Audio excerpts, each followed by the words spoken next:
This celebrated bestseller offers an understanding of your personal financial problems that will guide you through a lifetime. The Richest Man in Babylon uses success secrets of the ancients to lead you onto the road of happiness and prosperity. And now, The Richest Man in Babylon. Forward. Our prosperity as a nation depends upon the personal financial prosperity of each of us as individuals. This book deals with the personal successes of each of us. Success means accomplishments as the result of our own efforts and abilities. Proper preparation is the key to our success. Our acts can be no wiser than our thoughts. Our thinking can be no wiser than our understanding.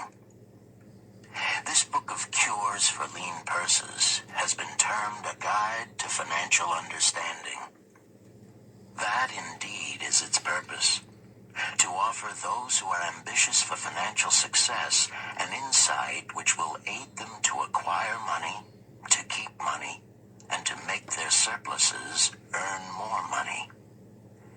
In the pages which follow, we are taken back to Babylon, the cradle in which was nurtured the basic principles of finance now recognized and used the world over. To new readers, the author is happy to extend the wish that its pages may contain for them the same inspiration for growing bank accounts, greater financial successes, and the solution of difficult personal financial problems so enthusiastically reported by readers from coast to coast. To the business executives who have distributed these tales in such generous quantities to friends, relatives, employees, and associates, the author takes this opportunity to express his gratitude. No endorsement could be higher than that of practical men who appreciate its teachings because they themselves have worked up to important successes by applying the very principles it advocates. Babylon became the wealthiest city of the ancient world because its citizens were the richest people of their time. They appreciated the value of money.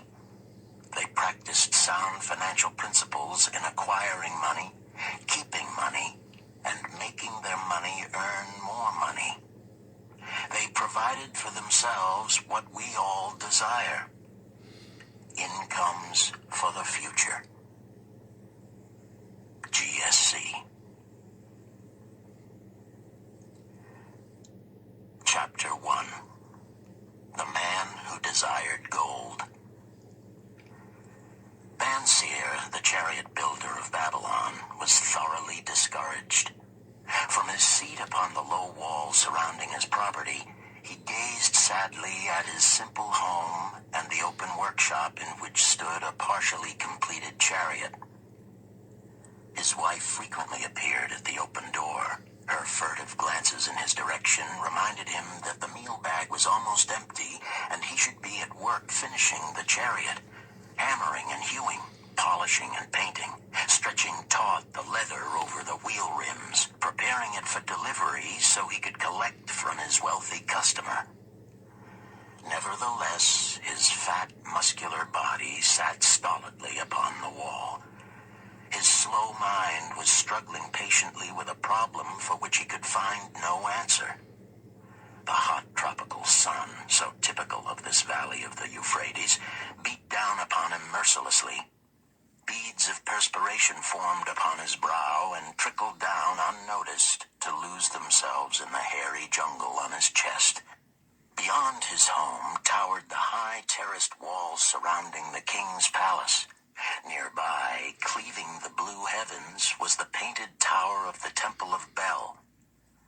In the shadow of such grandeur was his simple home and many others far less neat and well cared for. Babylon was like this, a mixture of grandeur and squalor, of dazzling wealth and direst poverty, crowded together without plan or system within the protecting walls of the city. Behind him, had he cared to turn and look, The noisy chariots of the rich jostled and crowded aside the sandaled tradesmen as well as the barefooted beggars. Even the rich were forced to turn into the gutters to clear the way for the long lines of slave water carriers on the king's business, each bearing a heavy goatskin of water to be poured upon the hanging gardens. Banseer was too engrossed in his own problem to hear or heed the confused hubbub of the busy city. It was the unexpected twanging of the strings from a familiar lyre that aroused him from his reverie. He turned and looked into the sensitive, smiling face of his best friend, Kabai, the musician. "May the gods bless thee with great liberality, my good friend," began Kabai with an elaborate salute. "Yet it does appear they have already been so generous thou needst not to labor. I rejoice with thee in thy good fortune. More, I would even share it with thee. Pray from thy purse, which must be bulging, else thou wouldst be busy in yon shop. Extract but 2 humble shekels and lend them to me until after the nobleman's feast this night. Thou wilt not miss them ere they are returned." "If I did have 2 shekels," Banseer responded gloomily, "to no one could I lend them. Not even to you, my best of friends, for they would be my fortune, my entire fortune. No one lends his entire fortune, not even to his best friend." "What?" exclaimed Kabai with genuine surprise.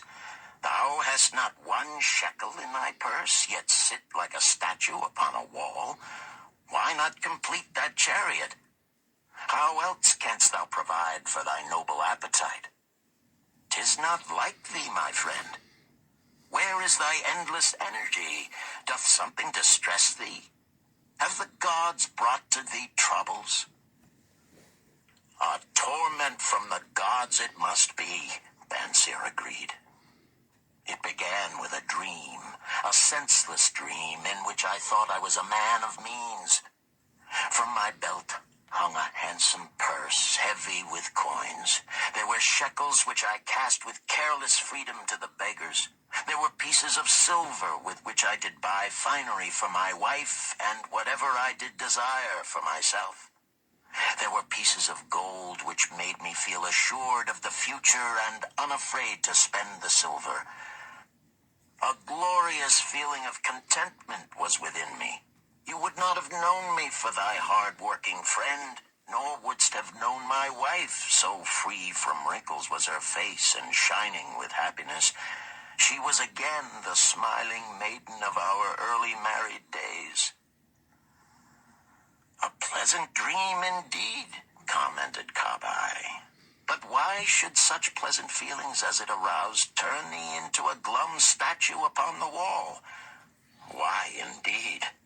Because when I awoke and remembered how empty was my purse, a feeling of rebellion swept over me. Let us talk it over together, for, as the sailors do say, we ride in the same boat, we two.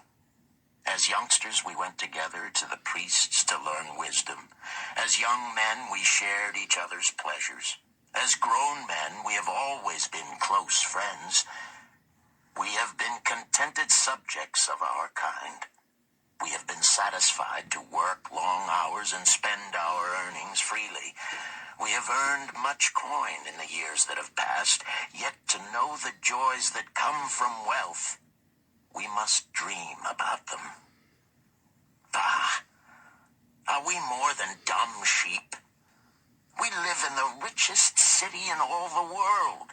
The travelers do say none equals it in wealth. About us is much display of wealth, but of it we ourselves have not. After half a lifetime of hard labor, thou, my best of friends, hast an empty purse, and sayest to me, may I borrow such a trifle as 2 shekels until after the nobleman's feast this night? Then what do I reply? Do I say, here is my purse, its contents will I gladly share? No, I admit that my purse is as empty as thine. What is the matter? Why cannot we acquire silver and gold, more than enough for food and robes? Consider also our sons, Bansir continued. Are they not following in the footsteps of their fathers? Need they and their families and their sons' families live all their lives in the midst of such treasures of gold, and yet, like us, be content to banquet upon sour goat's milk and porridge? Never in all the years of our friendship didst thou talk like this before, Bansir. Kabai was puzzled. Never in all those years did I think like this before. From early dawn until darkness stopped me, I have labored to build the finest chariots any man could make, soft-heartedly hoping someday the gods would recognize my worthy deeds and bestow upon me great prosperity. This they have never done. At last I realize this they will never do. Therefore my heart is sad. I wish to be a man of means. I wish to own lands and cattle, to have fine robes and coins in my purse. I am willing to work for these things with all the strength in my back, with all the skill in my hands, with all the cunning in my mind. But I wish my labors to be fairly rewarded. What is the matter with us? Again, I ask you, why cannot we have our just share of the good things so plentiful for those who have the gold with which to buy them? Would I knew the answer, Kabai replied. No better than thou am I satisfied. My earnings from my lyre are quickly gone. Often must I plan and scheme that my family be not hungry. Also within my breast is a deep longing for a lyre large enough that it may truly sing the strains of music that do surge through my mind. With such an instrument could I make music finer than even the king has ever heard before. Such a lyre thou shouldst have. No man in all Babylon could make it sing more sweetly. Could make it sing so sweetly not only the king, but the gods themselves would be delighted. But how mayest thou secure it while we both of us are as poor as the king's slaves? Listen to the bell. Here they come. He pointed to the long column of half-naked, sweating water-bearers plodding laboriously up the narrow street from the river. 5 abreast they marched, each bent under a heavy goatskin of water. A fine figure of a man he who doth lead them. Kabai indicated the wearer of the bell who marched in front without a load. A prominent man in his own country, 'tis easy to see. There are many good figures in the line, Bansir agreed, as good men as we. Tall, blond men from the north, laughing black men from the south, little brown men from the nearer countries, all marching together from the river to the gardens, back and forth, day after day, year after year.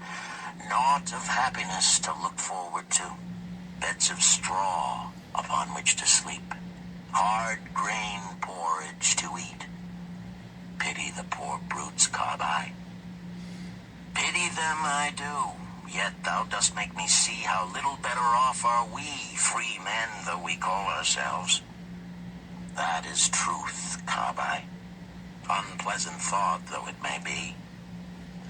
We do not wish to go on year after year living slavish lives, working, getting nowhere. Might we not find out how others acquire gold and do as they do? Kabai inquired. Perhaps there is some secret we might learn if we but sought from those who knew, replied Bansir thoughtfully. This very day, suggested Kabai, I did pass our old friend Arkat, riding in his golden chariot. This I will say, he did not look over my humble head as many in his station might consider his right. Instead, he did wave his hand that all onlookers might see him pay greetings and bestow his smile of friendship upon Kabai, the musician. He is claimed to be the richest man in all Babylon, Banseer mused. So rich, the king is said to seek his golden aid in affairs of the treasury, Kabai replied. So rich, Banseer interrupted. I fear if I should meet him in the darkness of the night, I should lay my hands upon his fat wallet. Nonsense, reproved Kabai. A man's wealth is not in the purse he carries. A fat purse quickly empties if there be no golden stream to refill it. Arcad has an income that constantly keeps his purse full, no matter how liberally he spends. Income. That is the thing, ejaculated Banseer.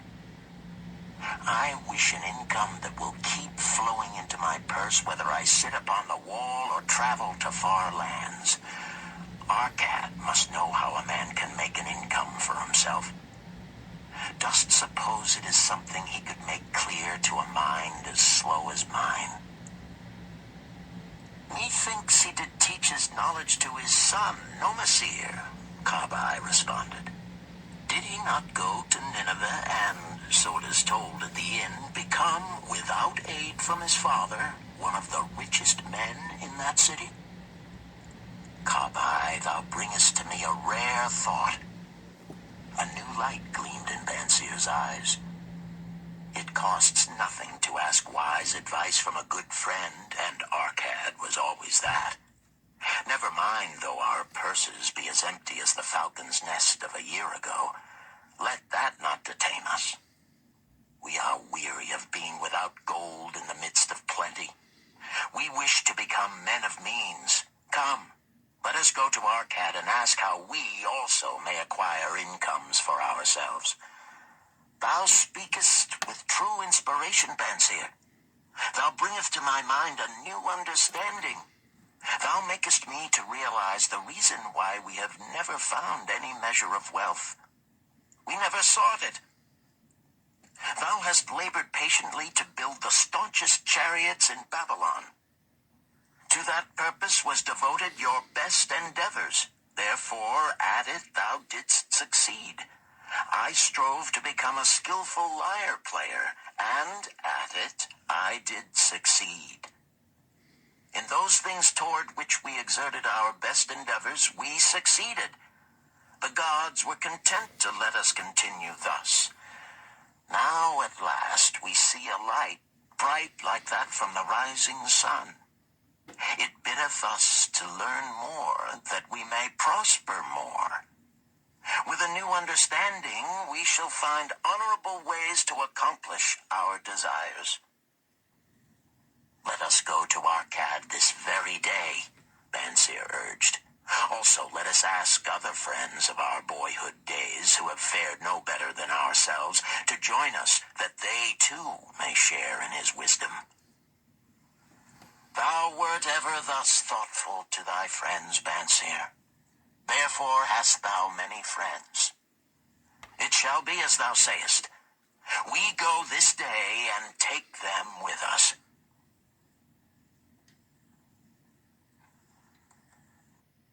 Chapter 2.